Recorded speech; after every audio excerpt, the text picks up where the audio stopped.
جب بچے کو نلا دیتے ہیں گرمیوں کے اندر اور پنکھے کے آگے لٹا دیتے ہیں یا اے سی میں لٹا دیتے ہیں، اس کی وجہ سے بھی بچوں کے اندر ریشہ جو ہے وہ بننا شروع ہو جاتا ہے، اور آہستہ آہستہ ریشہ جو ہے وہ اس کی مقدار زیادہ ہوتی جاتی ہے جسم کے اندر، اور وہ نمونیا کا باعث بنتی ہے۔ کئی مائیں جو پہلے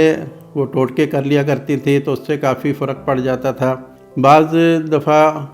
ریشہ جب ہوتا ہے تو کئی مائیں سہاگے کو بریاں کر کے شہد میں ملا کے وہ چٹاتی ہیں، وہ بھی ریشہ نکالنے کے لیے بچے کے بہت اچھا ثابت ہوتا ہے۔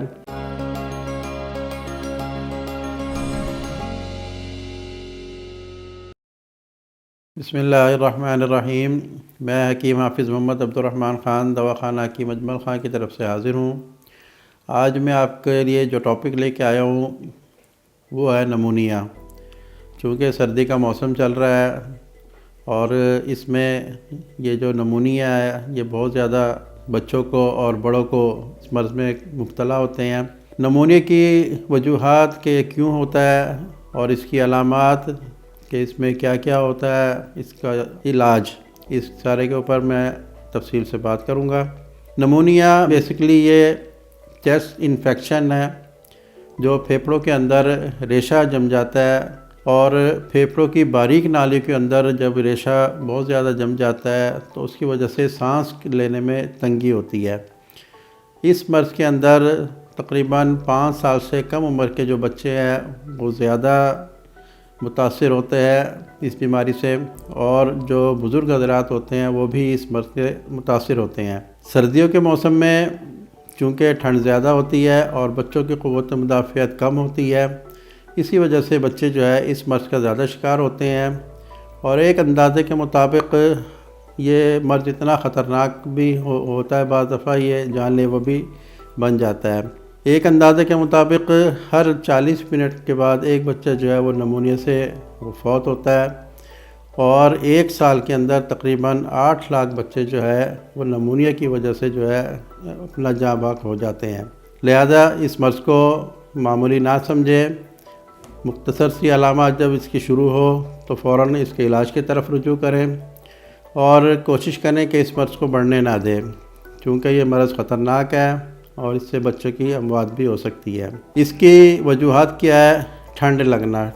بیسک وجہ اس کی جو ہے وہ ٹھنڈ لگنا ہے کہ بچے جو ہے ان کی قوت مدافعت کمزور ہوتی ہے، اس وجہ سے بچے ٹھنڈ کو جلدی قبول کر لیتے ہیں۔ ٹھنڈ لگنے کی وجہ سے چیسٹ انفیکشن ہو جاتی ہے، ریشہ بن جاتا ہے، بلغم، اور اس کا جو بلغم ہے وہ اندر ہی رہ جاتا ہے، نکلتا نہیں ہے کسی صورت میں بھی، اور جب یہ مرض بگڑ جاتا ہے تو یہ جو ریشہ ہوتا ہے یہ پھیپھڑوں کی باریک نالیوں کے اندر جا کر جم جاتا ہے، جس کی وجہ سے بچہ جو ہے وہ نمونیا کا شکار ہو جاتا ہے۔ اس کی علامات کیا ہے؟ علامات میں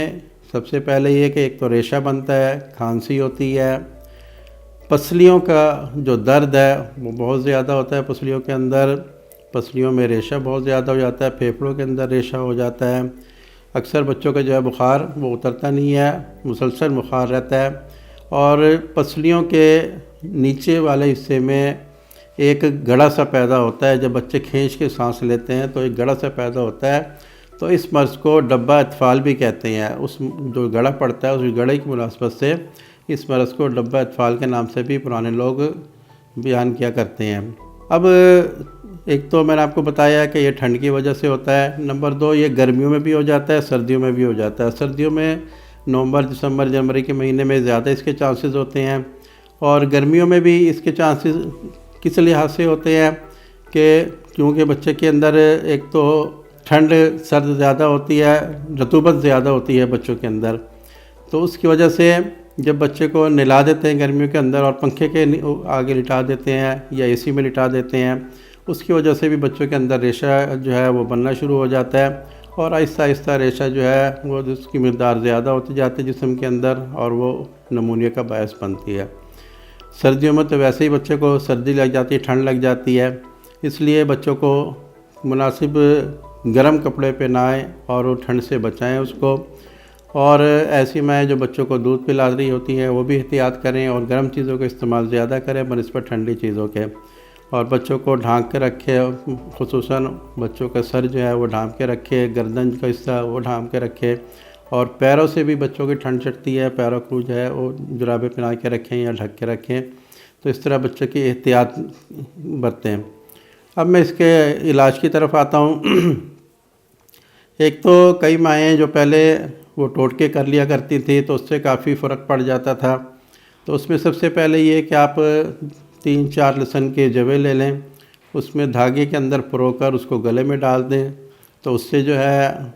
کافی مطلب، کیونکہ لہسن بتاتا تو گرم ہوتا ہے، جب آپ گلے میں ڈالتے ہیں تو اس کی گرمائی کی وجہ سے جو ہے ریشہ جو ہے وہ جل جاتا ہے، ختم ہو جاتا ہے، اور بچے کے جو تکلیف ہوتی ہے اس میں ریلیز مل جاتا ہے۔ نمبر 2،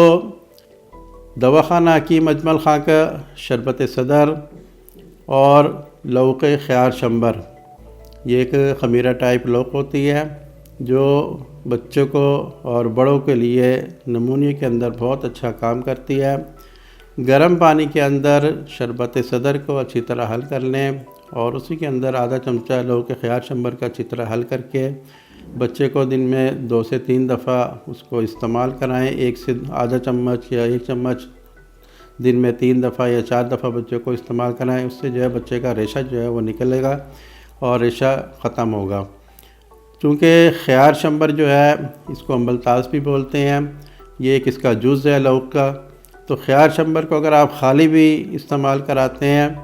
تو اس کا طریقہ کار یہ ہے کہ بازار سے پنسار سے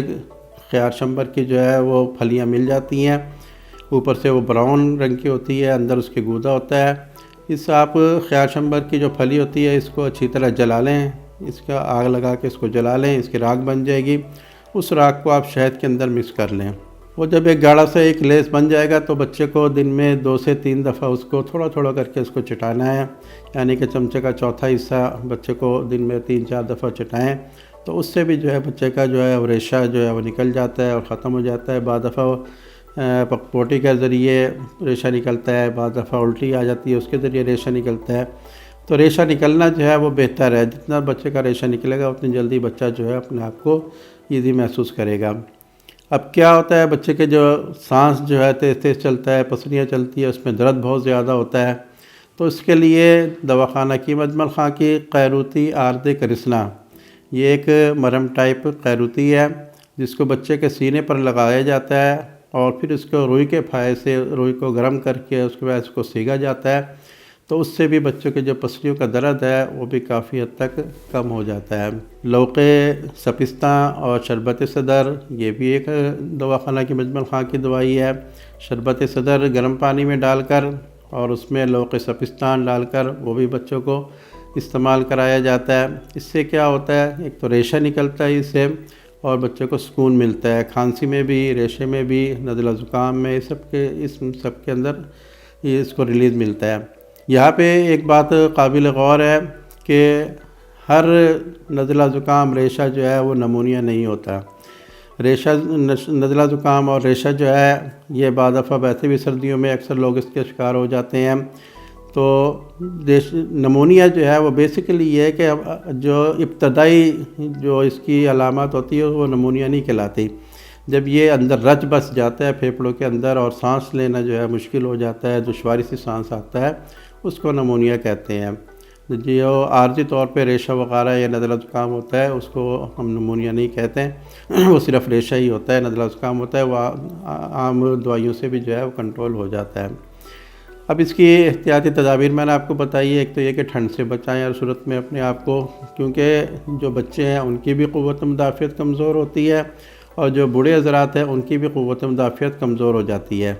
جو بوڑھے حضرات ہوتے ہیں ان کا مزاج جو ہے وہ سرد خشک ہو جاتا ہے، یعنی ان کے سردی غالب ہوتی ہے، اس لیے انہیں بھی جلدی ٹھنڈ جو ہے وہ بہت جلدی اثر انداز ہوتی ہے ان کے اوپر،